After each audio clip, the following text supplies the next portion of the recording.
So it is a saying that not everything that is new is always good, and that is exactly that what is happening to the latest iPads in the market. And that is not because of the fact that the M4 generation of the iPads are bad, but that is because of the fact that there is not much more new in comparison to what we had from the iPads from the year 2021. And that is exactly that what I have got in this video. This is a 2021, the M1 edition of the 11 inches, the iPad Pro edition. But the thing is that this thing is so powerful that even though that Apple would want you to believe that this is a replacement to the latest MacBooks, these are just not the things. And let me explain you why I think so about this thing in this video. Now, a number of people who would want to switch to the latest iPads, they might have a lot of different reasons. One of them might be that the iPads are a much more portable option in comparison to the latest MacBooks, even though the MacBook Airs are one of the best alternatives as well. But the number two reason could be that a lot of people would just want to have a touch functionality on their device, and also at the same time they would just want to get the most out of a portable device, which this iPad it does very much, I would say, in a perfect manner. But it is still not an OS that is very much comparable to what you get on the Mac OS, and that is one of the reasons I want to make this video, because the iOS 19, or I would say the iPad OS 19, is something that is making some of the rumors that it might make the latest iPads a much more a closer competitor to the latest MacBooks that we have got in the market. And that is just because of a few different things, that is the improved productivity, the improved multitasking, improved app window management, and so much so that is going around with these iPads over here. But I think so that this is not something that is preventing this Apple iPad OS to be a better version and to be a close competitor to the Mac OS, because in fact I think so a lot of other people who use these iPads is just because of the fact that you can use the features like the multicam feature, you can watch Netflix. That is one of the best things that you can do on these iPads. Certainly a very expensive thing to do so, but again, if you are traveling a lot and if you just want to do the very same thing, these iPads are one of the perfect examples for the very same.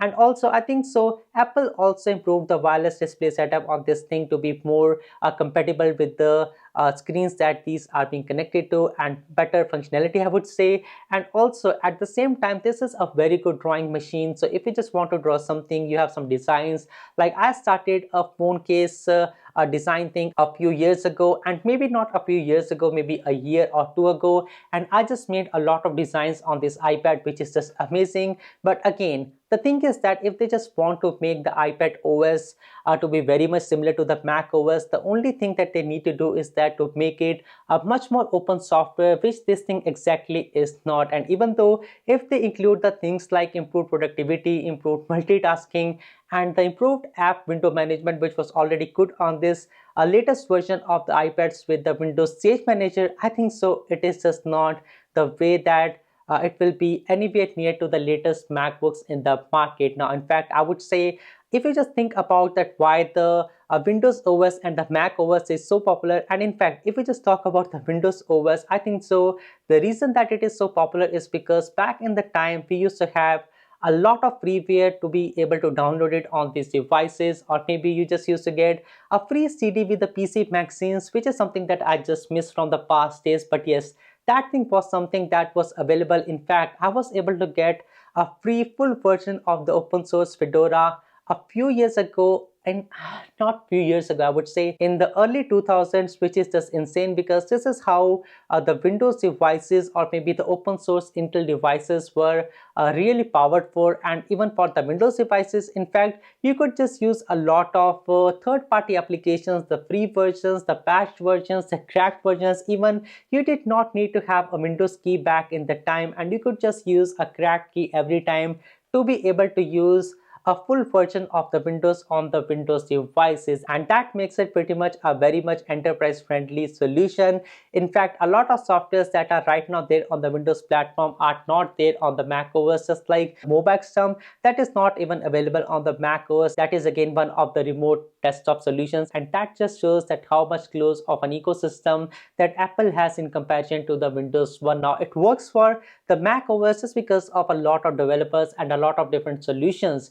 And also, in fact, a lot of other solutions are also in the form of the cracked versions on the Mac OS as well. Not something that I really recommend, but for a lot of people who would just want to get a cheap solution, I think so that the Mac OS One is one of the one that is way more open than a closed iPad ecosystem, as we can see. Now, we do not have any kind of full-fledged applications. Apple is trying to make you believe that the iMovie application is one of the better ones in here, but you can just not use the multi-layer functionality in there. CapCut is one of the better solutions. We have also got the Final Cut Pro. It is one of the better ones as well. But how close it is to a real life performance on something like the MacBook Air is just still a question. In fact, if you're spending about $1,000 on an iPad, you would just rather spend the same amount of money on a MacBook Air, and what you just lose in the terms of functionality is just a touch screen. In fact, these iPads are not capable of using a real-time CLI. There is no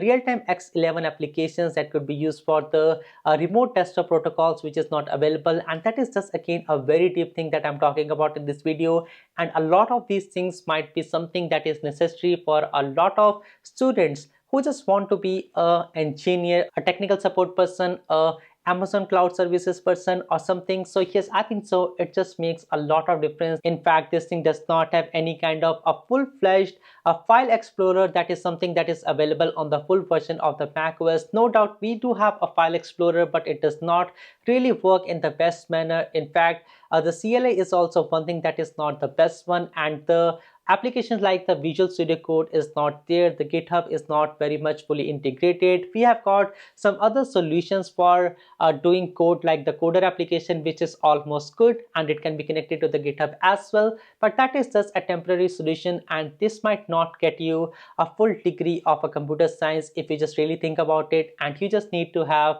a lot of workarounds to be able to use this thing as a fully fledged desktop device. So yes, I think so. Mark Gurman means that it is very close to, or I would say the iPadOS 19 is very close to what you have on the Windows devices. But if you're a very technical person and a power user just like me, I think so that this is just not the final product. And anyhow, even if Apple says that it will be making this iPadOS to be very much similar to the macOS, just remind yourself of the words that were spoken by Tim Cook, and he literally said on one of the speeches online that they just do not want the Apple iPadOS to be much more like the macOS, even though that they are just making it a much more multitasking friendly device. It does not mean that the backend of this device is a fully fledged computer system. In fact, it is just a mobile OS in a very upscaled manner and in the manner that no other device can do in the market. So yes, that is why I say that not every new device in the market, or in fact every new software in the market, is not always the best one. And even if the iPad Pro, the M4 edition, is really a good device, it is still not very much good in my opinion. And if you have got an old iPad in your house, it would be pretty much good for everything that you can do on the latest iPads. And even without the latest iPadOS 19, I would say that it is just a fine device, and you just do not need to exaggerate that what are the latest things that would be coming to these iPads, because even if Apple would want to make this ecosystem to be very similar to the macOS, it would just take a lot of years to do them the very same thing. Again, it is a mobile OS system and it is not a fully fledged desktop system, and that is one thing that I wanted to remind you in this video. Well, with that said, that was all that what I wanted to share in this video. My name is Anshul. Thanks for watching, and I will see you guys in the next one. Peace.